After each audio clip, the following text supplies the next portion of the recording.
This episode of HVAC Shop Talk is brought to you by SolderWeld. The new SolderWeld flame-resistant blanket magnetically mounts to coils, air handlers, and condensers, so your soldering and brazing can be done without harming equipment surfaces. Save 8% off the flame-resistant magnetic blanket at TruTechTools.com by using the Shop Talk discount code at checkout.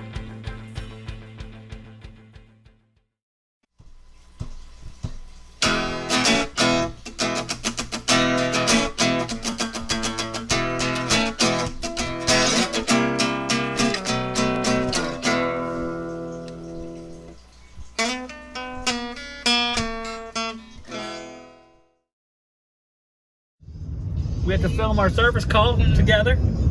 Romantic service call. Look over here.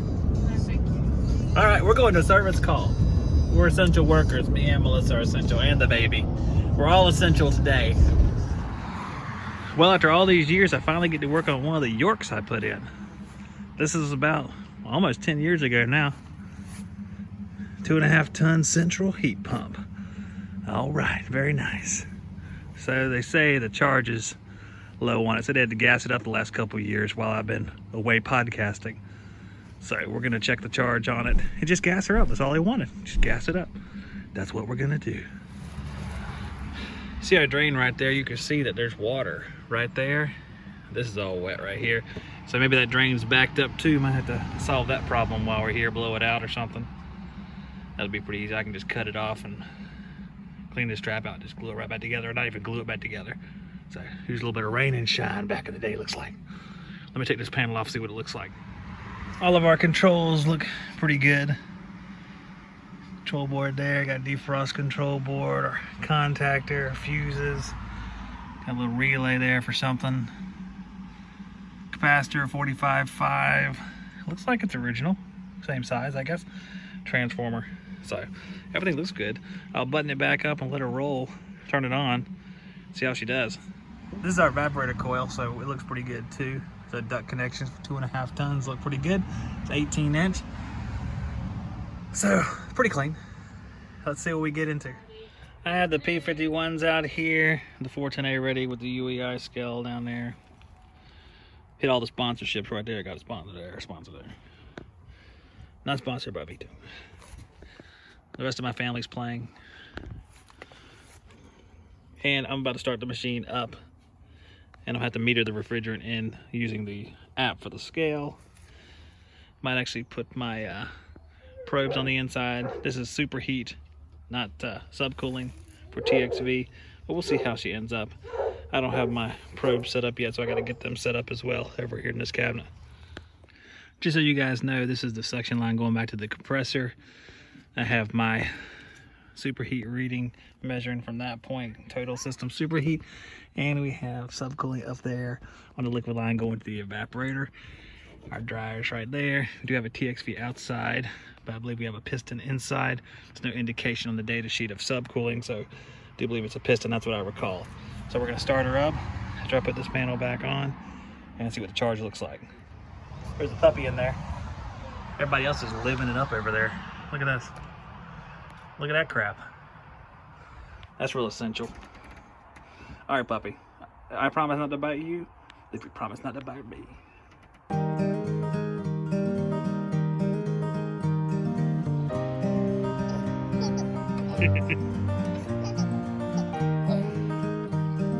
Ready? Here we go. Say 1, 2, 3. All right, Daddy's got to get back to work.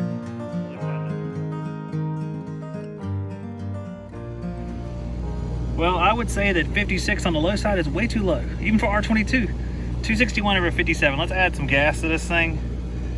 And let's start with probably half a pound. The machine holds around 7 pounds. We'll see how that does.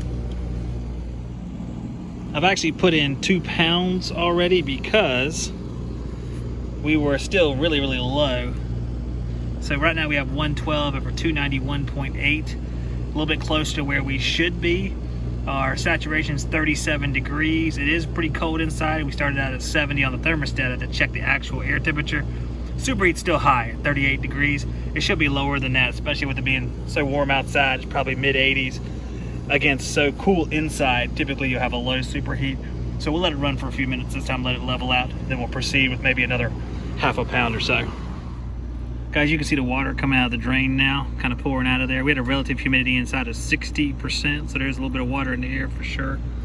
And one thing I did, you know, I'll take one of these old leaves right here, because I got some big leaves, and I'll put them up against the bottom of this pipe before the trap fills up. It'll hold the leaf in place so no air goes to the pipe, because there's some suction on this pipe from the blower. And as soon as that trap fills up over here, it'll drop the leaf and the water will come out. That's one way to ensure you don't have water being held back from draining out by air rushing through the pipe. And it's a nice country solution. We got plenty of leaves out here, so a piece of plastic works, just something lightweight.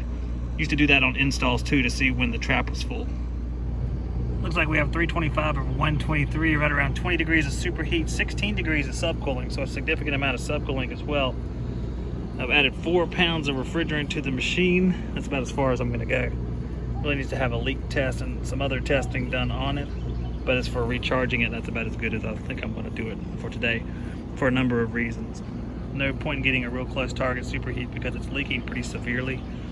A leak test and stuff like that would be a little bit better to do. There goes the rest of the crew over to the truck. It's about time to be done for the day. I'm gonna let them know to leak test this thing because it lost over half the charge it holds. Superheat's gonna settle in just below 20, it looks like. So pretty daggone close to where it would be. We have a 60% relative humidity inside. We have a low 60s wet bulb, so we're not gonna be too far off right there. All right, the old York, she's having trouble. Looks like they've been nursing her along. Hopefully they get a real repair done, but as for now, she's juiced up.